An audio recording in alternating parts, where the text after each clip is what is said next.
Alright, good morning, good evening, good afternoon, whatever it is, wherever you are, I hope you're having a good one. Today we are going to be tying red tagged straggle bugger, variation on a woolly bugger, with a little red tag under there, which you can see I'm using floss for. And we've got the Semperfli Straggle Chenille through the body. You can play with this with heaps of colours. Once they're available, you'll be able to find a whole bunch of them on the website, from browns and whites and oranges through a few fluoro colours. And you can also play around with the tag and the materials used for that too, but we'll get into that as I carry on. Doing an olive, it's a good colour that works around my area.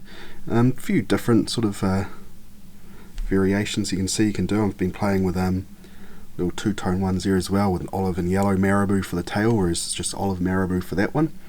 For the tag itself, I'm using floss. I just quite like the really straight fibres. It gives it a nice solid sort of tag to it. You could use stuff like dirty bug yarn as well, or just wool. A range of other materials, whether you want to use flash or anything else, but we'll crack into it. I hope it's a handy pattern for you, and I'll go through the materials more as I put them on. But yeah, let's get into it. Hope you enjoy. Cheers.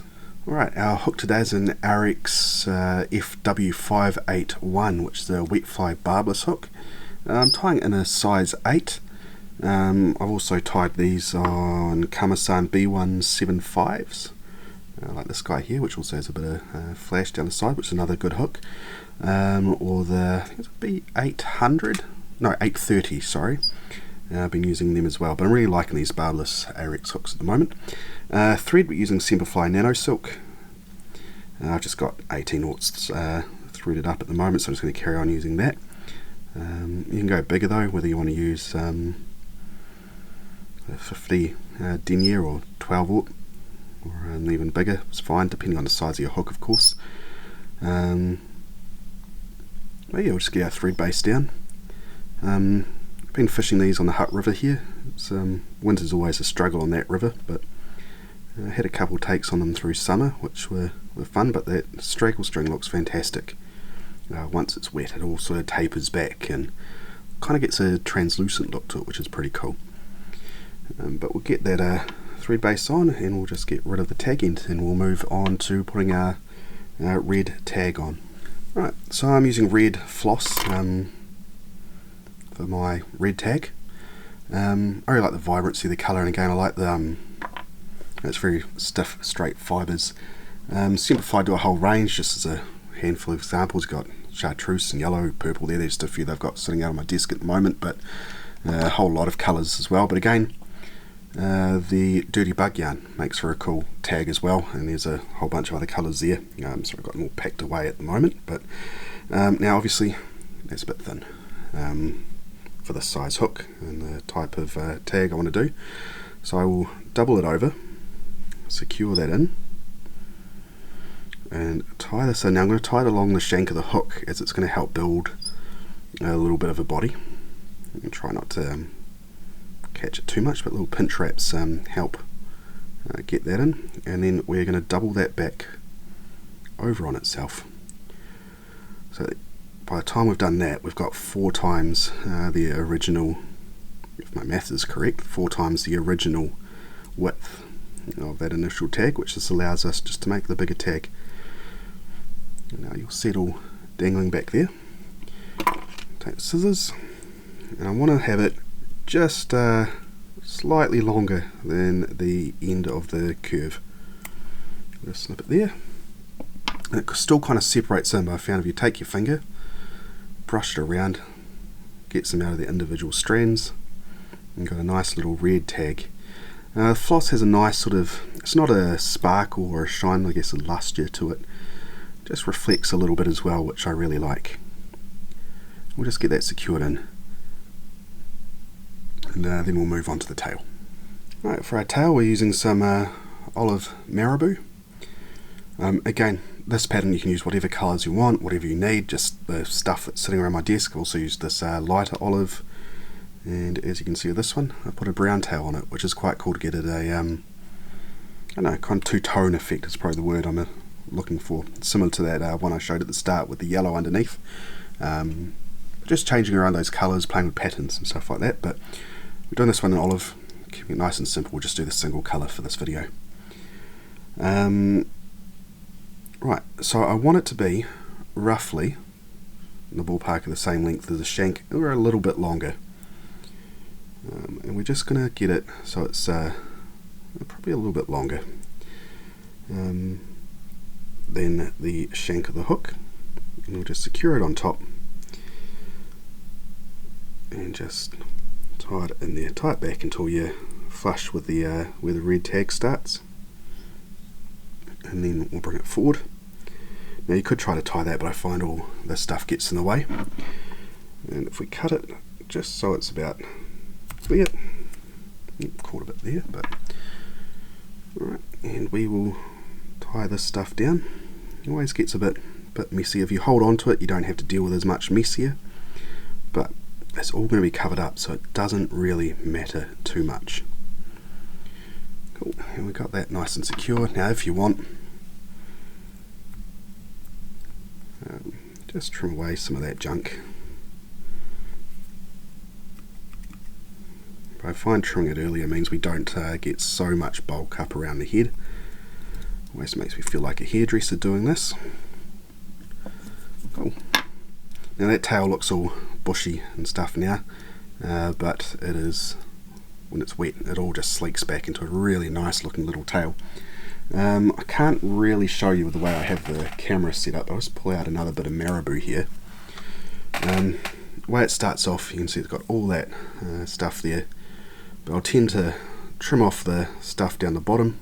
You just pull it away from the stem and then cut out the tip. Well, you could leave the tip in if you want, but I find it just gets a bit too bulky, and I really like the movement if you get rid of it. And then you just pull it back as you tie it in. Right, onto the body. For this one, we're using the olive Straggle Chenille. A little bit hard to tell, but you can see it's got just all those little filaments sticking out off it. A whole bunch of colours. The two I have on hand. There's a whole bunch more in my drawers somewhere, but pink, love it on shrimps, and this white one, which is going to be real handy for some white bait patterns when spring comes, to chuck around some of the estuary mouths and river mouths. Hopefully a few sea run fish or kawai running around as well with some white marabou. The other one as well, and you'll see it a lot with just your regular woolly buggers, is they'll have the flash down the side of the tail as well. You can do that with this too. My local river, no, I'm not such a big fan of too much flash on them. It's all browns. They're super spooky, so going a bit more subtle is handy. But we'll just get our straggle string. As you can see, all the bits and pieces hanging off it there, which, like I said, once it gets wet and gets pulled through the water, sort of pulses and tapers back and has a really nice sort of, almost looks translucent. I'll try to put a photo on the end if I can. The only one I've got of it wet, unfortunately, is from a cell phone photo, as I didn't want to take my good camera out in the middle of a river. But we're just going to tie that in, secure it in. There's always going to be a few bits sticking out here, but that's fine. They're just going to add to the body of it here. I'm just trying not to trap them down so that they're facing the front or facing forward and getting caught up around the eye. But once you've got that tied in, we're just going to palmer it up the body like you would a hackle, and you just want to try to get those fibres as much as you can sticking out and facing to the back. We'll just keep going. Ultimately it doesn't matter too much, because as soon as it's pulled through the water, they're going to all get pushed back and they just sort of stick out, and it's a substitute to the hackle feather you'd normally use as a fibre for the woolly bugger. But you can see they're all starting to stick out there, and it just reflects light really nicely as well. They've done a great job with it from Semperfli. We're just going to keep going up. We just want to get it secured in near the front, but we've got to keep enough room to put that hackle in, a soft hackle at the front, which just adds to the head of it, pushes a bit of water. And it can be a little bit tricky, as the fibre from your tag bit of straggle string wants to catch in it. But once we get going, get a couple in there and we'll tie that off. what I do, you just want to pull it all back and secure it in. We'll take this, so I usually tie off or take off a few inches, which gives me plenty to play with. I'll get 5 or 6 flies out of that. Here we go, we're going to do the hackle at the front, which again just adds to the movement and gives it a bit of head to push a bit of water as well. Right, our last step here is put a soft hackle at the front of it. This is just a hen soft hackle, pretty sure it's a natural one. Pretty atrocious at getting stuff and chucking away the packets, but just anyone with a bit of patterning on it and barring, just that colour.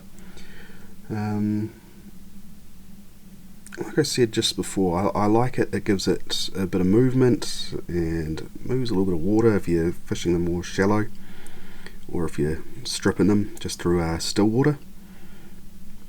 I've been swinging these through, mostly I swing it through the faster water through summer or winter as well.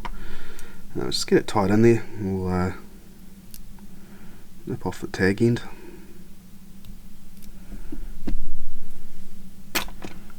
We'll grab our pliers. Sorry, I really need to clean this desk. I've got bits and pieces getting picked up every time I try to pick something up. Now, lick my fingers, or you can use water if you don't want to lick your fingers, but yeah, up to you. Just preen these back. It's just going to make the process much easier. We're just going to start wrapping this around. So just trying to make my way around the light here. And just keep pushing them back, because you want them pushing back over the body. There's a few fibres that are going to go astray. We can deal with them at the end like that guy there. And just get it wrapped around. I've put a little bit too much bulk on the head here, so it's going to be a bit funny, but so one of the problems, I'm usually tying my face is pretty much level with the fly, so you can see what I'm doing a bit. Well, I can see what I'm doing a bit more, but just trying to get it secured in there. I like to have a bit of a head on it as well, and we'll just tie that in. And you see, by pulling them back, they're all sticking back then, and hopefully you can just snap that away. Right, last but not least, whip finish. Nice and simple. You can put some UV on there or head cement, whatever you need to, but a couple of whip finishes I find does the job. And that's it, there we have it. Like I said, there's a few different ways you can do it, whether you want a bit of flash and a different coloured marabou through the tail, or this one here which has a flash and the two-tone tail. But it's a handy pattern. I really like them, and they look really cool in the water. Like I said, I'll try to put a photo on the end from the it's a cell phone photo, so not the best, but give you an idea of how it tapers back. It gets a really cool sort of translucency to it as well, which isn't really reflected in the photo, but I'll give you a look at it anyway. Again, the hook is an Ahrex FW581. I'm tying it on a size 8, but you can go bigger or smaller.